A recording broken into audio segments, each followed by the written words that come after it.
I want to personally thank all the businesses that have complied with the provincial health officer's orders. I know it's a very difficult thing to do, especially now. As you know, over the last week, the Provincial Health Office ordered that all businesses reinstate COVID-19 safety plans. These plans provide an extra layer of protection for staff and customers. By making such measures, we're doing what we can to ensure that businesses can continue to operate in a good way. If you are a business owner and need to learn more about COVID safety plans, or would you like more information, you can reach out and more resources are available. WorkSafe BC website has full list of measures that can be taken to help reduce workplace transmissions. You can also visit smallbusiness.ca for helpful resources. It goes without saying that 2021 was a very, very tough year for the business community. Your strength, determination, and kindness has led us through these challenging times. Despite the hardships of COVID and significant weather events, BC has added more than 100,000 new jobs in this province last year. We continue to have one of the lowest unemployment rates in the entire country, and hopefully soon we will all be able to ready and visit our favorite restaurants and favorite gyms and other facilities that have been closed. The COVID-19 closure relief grant will help make sure local businesses who have been impacted can get back to normal in a safe way. These businesses are important members of our local communities and provide jobs to thousands of British Columbians. So please give them the support if you can while they're closed. They need us more than they need us just as much as we need them. We will get through this together, and we know we can because we've gone through this in 4 waves. And with that, I'm happy to take any questions that may come. Thank you. As a reminder to reporters on the phone, please press *1 to enter the queue. You are limited to 1 question and 1 follow-up. Please also remember to take your phone off mute as you are not audible until your name is called. Our first question is from Rob Shaw, Check News. Rob, please go ahead. Sorry, I'm just wondering if you can respond to criticism that it's taken a while for you to open these applications, and if you could have done it faster. Thanks for your question, Rob. We were able to, in fact, announce the funding supports within 48 hours, getting everything approved. And now we have the process up in place. We're hiring staff. And we're actually in the process of launching the website, which is launched today. And businesses that have already gone through the program will be fast-tracked because we have a lot of the information of businesses that are impacted. And so we'll be able to fast-track their applications. And, of course, there'll be some new businesses that have opened during the pandemic, and these supports are available for them. We've also been working closely with the federal government, which we have from the beginning of the pandemic, to ensure that any programs that we launch are aligned with the programs that they have so that there's no overlap. We're not duplicating programs, and all those pieces have been put in place in a very quick way. And I want to thank the civil service who have worked throughout the holidays to get these programs up, to get staff hired. It means a lot to many of the businesses who are impacted who need these supports as fast as possible. Rob, do you have a follow-up? Sure, thanks. Are there any improvements to the federal programs that BC would like to see and has asked for? We had asked for some additional supports, some changes, and we're very grateful that they've made them. Now businesses that are closed, gyms and nightclubs, can actually benefit for up to 75% of the wage subsidies as well as the rent subsidies, and that's on top of the direct grants, the non-repayable grants that we're providing today. And so coupled with the two things together, I know that will help a lot of the businesses that have been impacted by closures here in British Columbia. Of course, that's in addition with all the supports we've brought in place in the previous year to support many of our businesses which are going through a very challenging time. Our next question is from Binder Sejan, CTV. Hi, Minister. Just following up on what Rob asked there, what good is announcing a grant program within 48 hours of the announced closures if the program doesn't even begin to accept applications until 3 weeks later? Is that acceptable to you? And how can it still take so long, given that BC has had similar grant programs in the past? Well, it's vitally important for businesses to know how much they'd be eligible for so they can plan during a challenging time. And that's why it was so important to be able to announce those dollars right away so businesses knew, okay, by the size of my employees, how many employees I have, this is how much money I'm going to have, so they could plan. Of course, now with the wage subsidy piece that's added, the rent subsidy piece that's added to the federal program, that's a very encompassing program that will support many businesses. And I know, having talked to businesses for the last week and workers that are impacted, that these two measures will go a long way and perhaps might not address all the challenges, but certainly it's welcome news by stakeholders that we've been working with. Vinder, do you have a follow-up? Yes, and I'm just wondering, if somebody applies today, how soon can they expect to receive money? Well, we understand the importance of getting this money to businesses as quick as possible.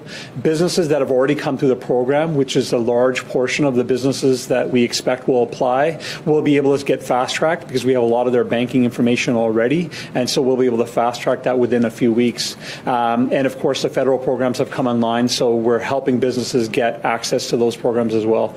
But I think it's also important for me to note that businesses that have not followed the health orders and have refused to close down their businesses are not eligible for the grants that we're announcing today. And we have built in an auditing system to ensure those businesses that have defied orders will not be able to get access to these supports. When your grant program was first announced, the closures were set to expire on January the 18th. But yesterday, Dr. Henry said that the restrictions will remain in place for now.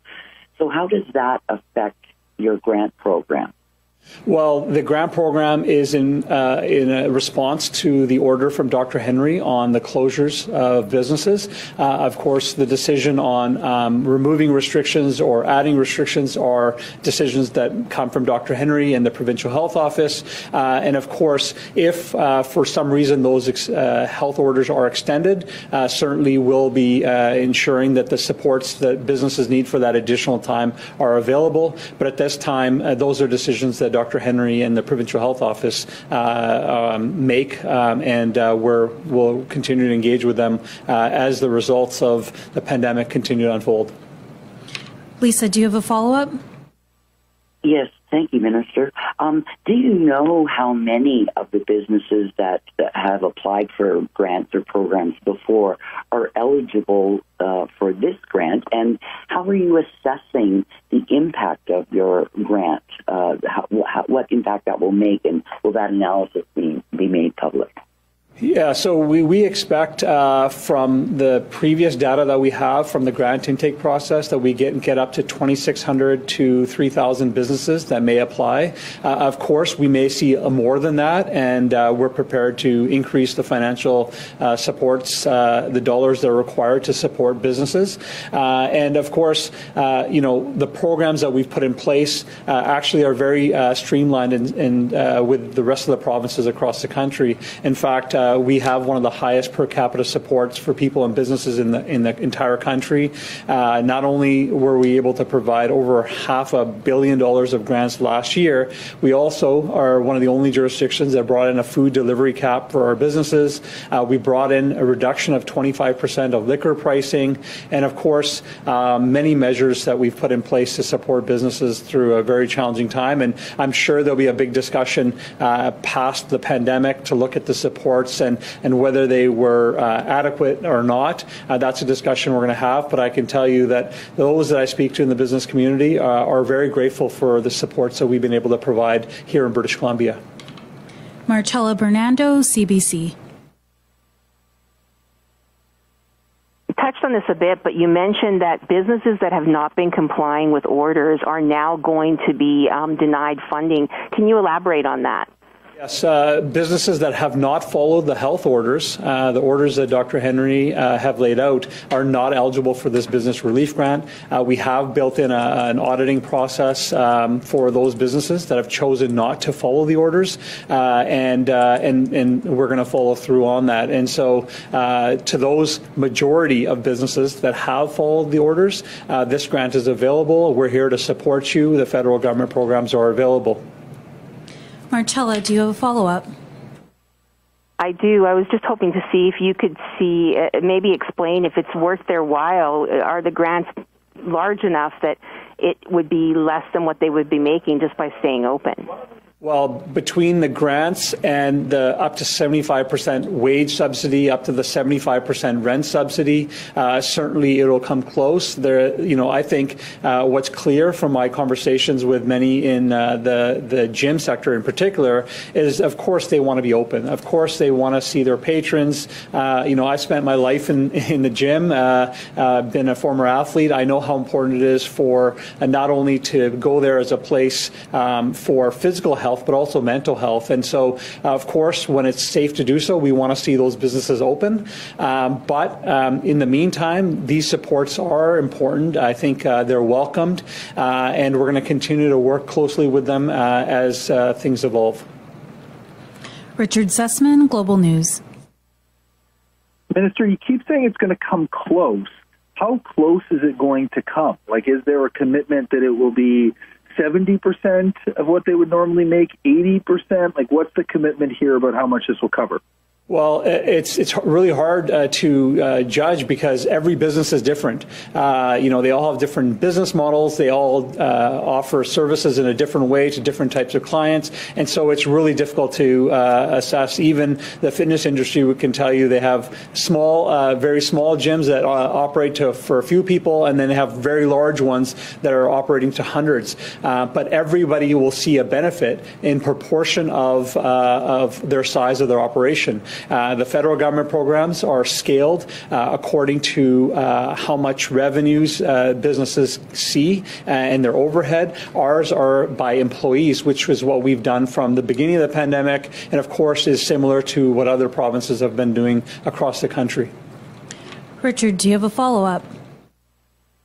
As you're acutely aware, many gyms believe they can operate safely with COVID safety plans. I know that's a decision from Dr. Henry, but is there any sense that you're getting from public health is that they could be reopened soon? And, you mentioned some of those larger gyms. We're hearing some of them are losing upwards of $20,000 a month or more. Like, is this anywhere close to being enough for what people need? Why not just provide a hard percentage saying we're going to cover 75% of your costs in order to continue operating? Yeah, many of the assessments made by fitness centers in particular haven't actually, to this point, considered the new federal supports, the new parameters of the federal supports. I know that the rent subsidy and the wage subsidy, when it's calculated in, is going to have a big impact. And of course, these grants are non-repayable, and they can be used for anything that the business thinks is necessary at this time. And so we have expanded that. It has been complementary to the federal government's support. And I do think it's going to make a big impact for businesses. And of course, we hope that when it's safe to do so, that we'll be able to see some of those restrictions eased so that people can go back to gyms and work and take care of their physical and mental health. Cole Schussler, Black Press. Hi, thanks for taking my question. Minister, do you have any words for business owners who have chosen to remain open in spite of the public health orders? Yeah, I would say to those businesses that it's disappointing. It's disappointing for those businesses that have chosen to defy health orders. These orders are not done lightly, and they're done to ensure that our community can stay safe so that we can protect our healthcare system for not only those that are needing supports during COVID, but others that are going to the healthcare system for whatever needs they have. It's not easy decisions. I support the decisions that Dr. Henry and the Provincial Health Office have made, and I know that the majority of businesses are doing the right thing, and even they don't like the fact that there's businesses that are defying orders when they are all following the rules. And so my message to them is thank you to those that are following the orders. These grants are available to you, non-repayable grants, and those that are not, unfortunately, these grants are not available for you. Cole, do you have a follow-up? Yeah, I know that you've been asked this already before, but given that the order is set to expire in 6 days, this kind of does send a bit of a signal that maybe the order could be extended Have you been included in any conversations, or are you aware of any conversations around the order being extended beyond January 8th?